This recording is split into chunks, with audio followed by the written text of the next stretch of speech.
Assalamualaikum warahmatullahi wabarakatuh.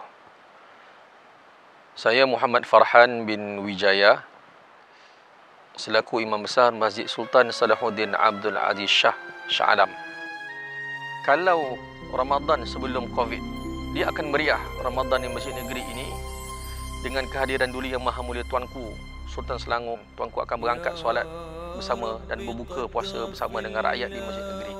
Hari ini bila berlaku Covid-19 ini, bila perintah kawalan pergerakan menyebabkan kesemua terjajas, termasuklah masjid-masjid,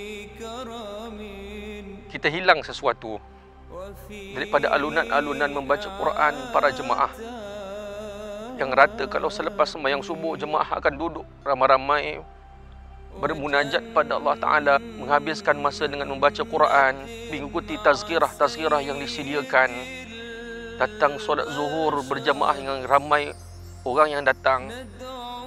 Kita hilang nikmat itu. Masjid tidak sunyi hakikatnya, kerana para malaikat sentiasa mengimarahkan rumah Allah Subhanahu wa Ta'ala. Tetapi roh kita sunyi, roh kita sepi, iman kita hilang menikmati manisnya Ramadan kali ini. Kita bimbang. Kalau kita lama tidak ke masjid, kita semakin melupakan masjid. Dan kita bimbang kalau hati yang selama ini melihat masjid sebagai rumah Allah Ta'ala, ditakuti kita lalu di sebelah masjid, kita hanya melihat masjid sebagai bangunan biasa sahaja.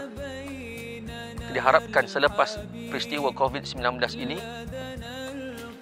kita dapat bersama-sama hadir semula ke masjid, bertambah semangat, bertambah merindui masjid ini.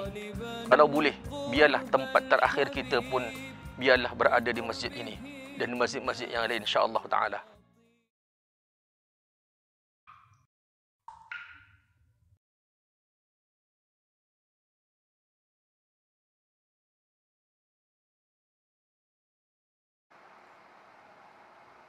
Allahu Akbar, Allahu Akbar, Allahu Akbar,